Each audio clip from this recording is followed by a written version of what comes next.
Air signs, tignan natin kung ano po ang mensahe para sa iyo ngayong araw. Keep in mind po na ito ay general reading lamang, so hindi po lahat ay makaka-relate, so be open-minded. Sa mga hindi pa po nakasubscribe dito sa ating channel, please subscribe na po kayo and pa-like na din po ng ating video. At sa mga nais pong mag-avail ng ating private readings, ng ating Evil Eye Amulet Necklace at ng ating Tears Bracelet, makikita nyo po yung link sa description box. Tarot Intentions by Aliana Reyes. Meron tayo ditong key. Ayan. Meron ba kayong bibilhin na disusi? Ay, manika ba yan? Kotse. Yung iba sa inyo, pwedeng may magpapagawa ng bahay dito or nag-avail ba kayo ng house and lot. Seek no further. Your aha moments is at hand. Ayan. So, hawak mo na ang susi ng tagumpay. Nasa sayo na daw yan. Natuklasan mo na. Air signs. All you have to do is to nurture it and be consistent with it. Be dedicated dun sa ginagawa mo. Sa ngayon, siguro yung iba sa inyo, kung ano-ano pa yung naririnig nyo towards dyan sa ginagawa ninyo, towards sa trabaho nyo, towards sa business ninyo, sa pinagkakakitaan ninyo. Yan, pwedeng medyo wala ka pang naririnig na positive kasi hindi mo pa naman talaga nare-reach yung goals mo. So, alam mo naman yung mga tao, di ba? Susuportahan ka lang. Matutuwa lang yung mga yan kapag abot mo na talaga yung mga pangarap mo. Nandun ka na sa tuktok. Pero hanggat wala pa, ayan. Pagtyagaan mo muna yan, mga tao na yan. Kasi pwedeng na-encourage ka din naman nila, no? Lalo ka pang magsikap dyan sa mga naririnig mo pagdating sa kanila. Pero kung hindi naman, ay di wag mo na lang silang pakinggan. Takpan mo ang tenga mo. Tingnan natin ano pa yung mensahe para sa'yo. We have the Empress. Okay, so ito, dumating na yung matagal nyo nang hinihiling. Ano ba yan? Air signs. Pwedeng some of you, family, meron dito. Pwede po na your confidence, diba? Pwedeng sa trabaho to. Meron na dito na promote. Meron din naman nakabayad na kayo ng mga kautangan po ninyo. Tingnan natin. We have strength. Okay, meron naman dito sobrang, hindi naman sobra, pero pwedeng naka-recover na kayo from your sickness. Tingnan natin, ano pa yung mensahe. Pwedeng meron din dito, nakapag-ipon na talaga kayo. We have 3 of Swords. Okay, meron dito, naka-move forward na kayo. Yan.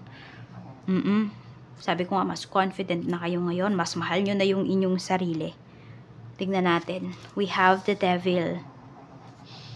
Meron tayo ditong 5 of Cups. So, marami kayong mga nasayang din talaga dito na na pagkakataon pagdating sa life ninyo. I don't know kung mas pinili nyo ba yung relationship before. So, nandun na kayo, nagpakatanga yung iba sa inyo, 'di ba? Pero natauhan na kayo ngayon. So, yun naman yung pinaka-importante. At may natutunan kayo dito. Hindi lang kayo natauhan, may natutunan din kayo pagdating dito sa relationship na pinanggalingan po ninyo. Tignan natin. We have 9 of Swords. Meron tayo ditong 5 of Wands. Parang may umaaway sa'yo dito. It's either sinisisi ka, air signs, ayan. Meron ka nga talagang mga, I don't know kung may chismis ba regarding sa'yo. Meron dito naninira, sinisira talaga yung confidence mo, yung buhay mo, chinichismis ka. Ayan, yung iba sa inyo, baka LDR kayo dito ng asawa mo. Tapos, kung ano-ano yung mga hinahatid na balita pagdating sa asawa mo. So, mag-usap kayo dito ng asawa mo kasi, ayan, meron ako nakikita dito, pwedeng masira yung inyong marriage, yung inyong relationship because of this energy. So, ito naman, kung meron naman tukso sa inyong dalawa ng asawa mo, okay, may tukso sa'yo, may tukso sa kanya. Okay, huwag niyo sisihin yung layo ninyo sa isa't isa. Kung hindi, magpikil po kayo dito, air signs. Okay, sabi nga, seek no further. Your aha moments is at hand. So, nasa sa inyo po talaga yan. Kung kayo ba ay magpapatukso. Ayan. Tukso, pwedeng magkaroon ng ibang relasyon. Meron namang tukso dito pagdating sa paggastos ng pera. Okay, so tingnan natin. We have 6 of Cups. Mukhang may magbabalik sa life ninyo, air signs. 10 of Pentacles. Pero kasi ito yung tao na nang iwan sa inyo before siguro nung walang-wala kayo. Ayan. So, wag nyo na yan pabalikin sa life ninyo. For some of you naman, ayan po, pwedeng may kaibigan ka dito na tutulungan ka talaga niya. As in, pure naman po yung intention sa'yo nung tao na to. King of Wands. Pure naman yung pagtulong niya sa'yo.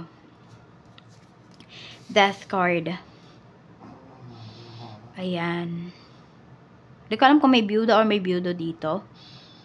Pwede po na may makilala kayo na bagong tao to.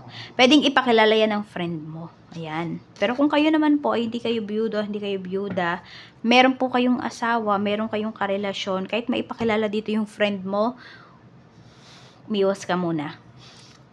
We have Knight of Cups. Pero may bagong tao din na umaaligid-aligid ba sa inyo? Tingnan natin seryoso ba yung taong yan sa'yo? Tingnan natin. Ito, hindi to pinakilala sa'yo ng ibang tao. Pwedeng kusa mo itong makikilala. Para to sa mga single tingnan natin. Queen of Cups.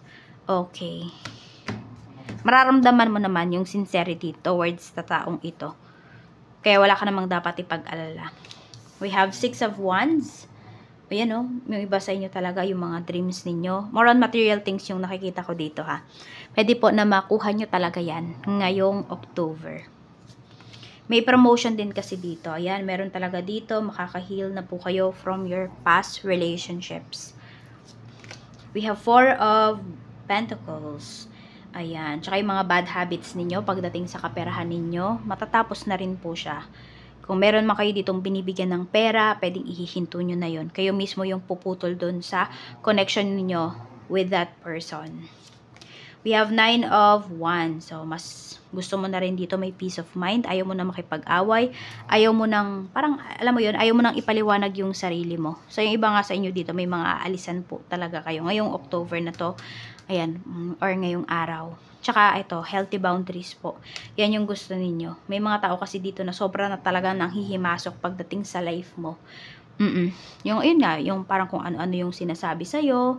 Diba? Wala naman silang alam sa nangyari sa life mo, pero ang daming mga side comments.